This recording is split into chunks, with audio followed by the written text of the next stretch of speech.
Je suis hyper contente de vous retrouver pour ce nouveau retour sur, puisque c'est un retour sur qui va changer de mes habitudes.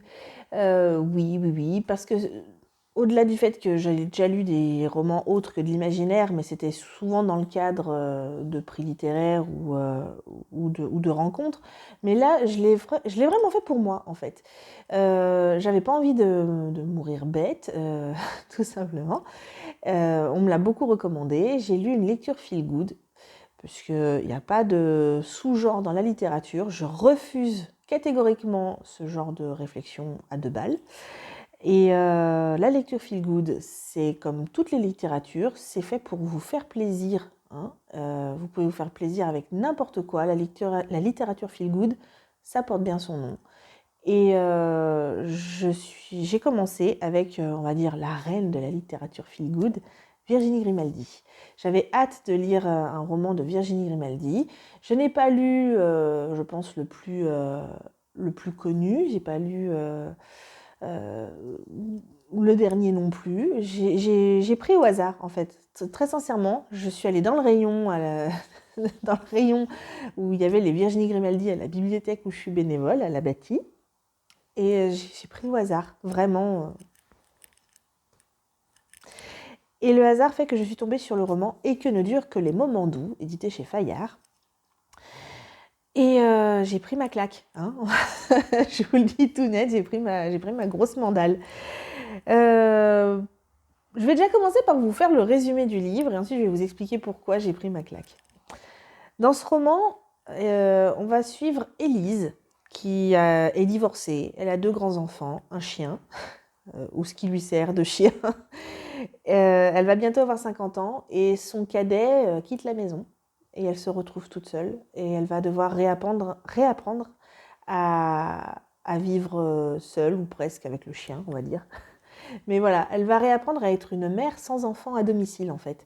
Et c'est un changement énorme dans sa vie puisque comme beaucoup de mamans, elle a vécu pour ses enfants jusque-là. En parallèle, on va suivre Lily, qui n'a pas la trentaine, qui est enceinte de son premier. Et à 7 mois de grossesse, elle a un problème avec son placenta, un œdème placentaire, si j'ai bien suivi. Et bref, à 7 mois, elle va devoir accoucher de son enfant, qui va être grand préma. Et elle va devoir mener le combat malheureusement de beaucoup trop de mamans, le combat de la néonate, réanimation néonate en hôpital, le combat de la jeune maman dans le doute, dans la culpabilité et dans l'incertitude. Et le combat d'une jeune mère, mais d'une jeune femme aussi, d'une jeune future épouse, et qui va mener pas mal de combats de front, en fait, finalement, vous allez vous en rendre compte. C'est un personnage très complexe et très touchant. Là où j'ai pris ma grosse claque, du coup, c'est que ça a fait écho à une partie de ma vie, finalement. Alors, j'ai pas 50 ans, donc c'est pas Élise qui a fait écho à ce que j'ai vécu, vous l'aurez compris. C'est qu'à l'aube de mes 30 ans, pareil, ma première est née prématurément, à 8 mois au lieu de 9. Et j'ai connu, du coup, le parcours du combattant aussi, avec la réa néonate, la néonate, la culpabilité, l'incertitude. Tout ça. Donc, comme je vous l'ai dit, j'ai pris ce livre au hasard. Je n'avais même pas lu la 4e de couverture. Et quand j'ai découvert le premier chapitre sur Lily et sur du coup son patatrac, j'accouche à 7 mois de grossesse, réa néonate et culpabilité, tout le bastring qui va avec, je me suis dit mince, j'ai peut-être pas choisi le livre qu'il fallait parce que je me suis demandé si j'allais réussir à aller jusqu'au bout, très sincèrement. Parce que ça me faisait un petit peu mal de lire ça. Et au final, c'était un mal pour un bien. Je vais vous expliquer pourquoi. Parce que finalement, ça faisait mal de se remémorer ce genre de souvenirs. Mais c'était un bien parce que je me suis sentie moins seule dans cette épreuve. De l'avoir lu avec d'autres mots, mais qui collaient tellement bien à ce que j'avais ressenti à cette époque et avec ce que je peux encore ressentir maintenant. Parce que bientôt 11 ans après, la culpabilité, on s'en défait pas comme ça. Et la culpabilité d'avoir pas réussi à aller jusqu'au bout de cette grossesse correctement et d'avoir accouché avant terme d'un enfant qui avait un problème physique, même si c'était bénin, une sécheresse de peau, voilà, c'est pas, ça a l'air anodin comme ça, dit comme ça. Mais quand on lui met un nom scientifique dessus comme ichthyose, ça fait tout de suite un peu plus peur. Donc voilà, j'ai eu le doute à un moment donné, je vous le dis, hein, au bout de quelques chapitres, je me suis demandé si j'allais arriver jusqu'au bout, et finalement je suis allée jusqu'au bout parce que j'ai pris énormément de plaisir à cette lecture. Ça a soigné des vieux démons. Au-delà de ça ne veut pas dire que j'ai pas aimé du tout les chapitres sur Élise, 50 ans, et maman sans enfant. Parce que du coup, je me suis souvent posé la question au fur et à mesure où je voyais mes enfants grandir, surtout ma grande, hein, puisque le petit est encore trop jeune. Mais ma grande va avoir 11 ans et du coup, au fur et à mesure où on avance dans le temps, comme ça, on passe des étapes, l'entrée en maternelle, l'entrée en primaire, là on va avoir l'entrée au collège. On se dit, oh là là, et puis les enfants font des projets. C'est magnifique d'avoir des enfants qui font des projets, hein. Mais nous, on se sent vieux derrière et on se dit, mince, qu'est-ce qui va se passer quand on n'aura plus nos enfants à gérer? On va se retrouver tout seul comme des vieux croutons. Et du coup, c'est ce qui arrive à Élise, en fait. 50 ans, elle se retrouve un peu comme une vieille croutonne, à pas savoir quoi faire de sa vie. Elle courait après le temps quand elle avait ses enfants et maintenant, elle ne sait plus quoi faire de tout ce temps qu'elle a. Et du coup, j'ai beaucoup pensé à ma maman, du coup. C'est marrant parce que je me suis rendu compte, c'est peut-être méchant, hein, vous me direz, ou sans être méchant, un peu. On ne le fait pas exprès finalement, je pense, en grandissant, mais on ne se pose pas la question de savoir ce que deviennent nos parents quand on les quitte, finalement, quand on quitte le cocon familial.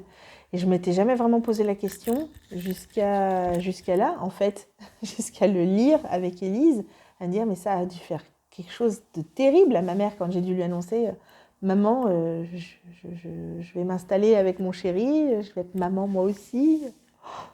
Avec le choc.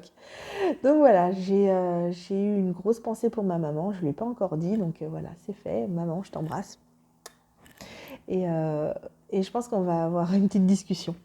Parce que vraiment, ça m'a fait mal de le lire en fait. Élise m'a fait énormément de peine et en même temps, j'ai eu énormément de plaisir à redécouvrir, à découvrir cette femme qui se redécouvre en fait. Et j'espère que c'est le cas pour beaucoup d'entre nous, beaucoup d'entre vous. Voilà, que vous réapprenez à vous réapprendre en fait. Et que vous ne vous laissez pas couler parce que vous n'avez plus les enfants à domicile. J'espère que j'arriverai à passer le cap aussi plus tard. Voilà. Au-delà de ça, je me suis fait une réflexion aussi. C'est que j'aimerais bien le voir adapté au cinéma, ce film. C'est bête, hein, il y a énormément de livres que j'ai appréciés et j'aimerais pas les voir adaptés pour autant parce que je me suis approprié les personnages et que j'ai peur d'être déçue par une adaptation en dessous du niveau du livre. Mais là, l'histoire est tellement poignante, est tellement belle que même avec des acteurs français, si les acteurs sont bons et jouent juste, ça pourrait être beau. Mais très sincèrement, je me suis imaginé un très beau film dans ma tête. J'ai eu plaisir à m'imaginer, je sais pas, quelqu'un comme Julia Roberts dans le rôle d'Élise. Non mais franchement, je pense que ça ferait une très belle adaptation cinéma pour peu que ce soit fait avec les bons acteurs, le bon cinéaste.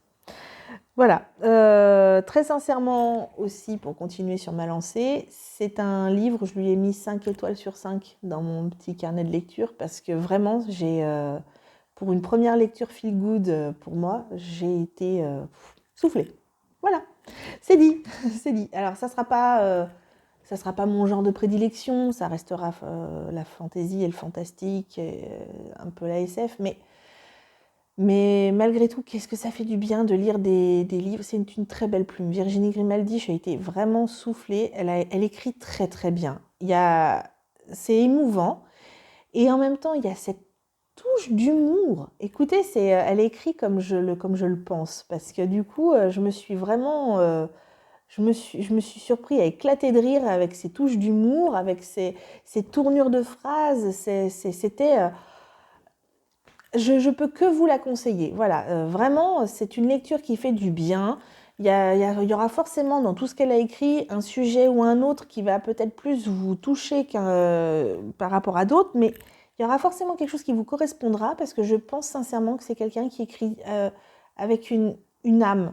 Il y a une âme dans son écriture. Voilà. Beaucoup de Virginie Grimaldi sont dispo à la bibliothèque de la Bâtie, pour ceux qui me suivent de nos abonnés de la Biblio. Donc je peux que vous les conseiller si vous ne les avez pas lus. Et puis en attendant la prochaine vidéo, eh bien justement, lisez!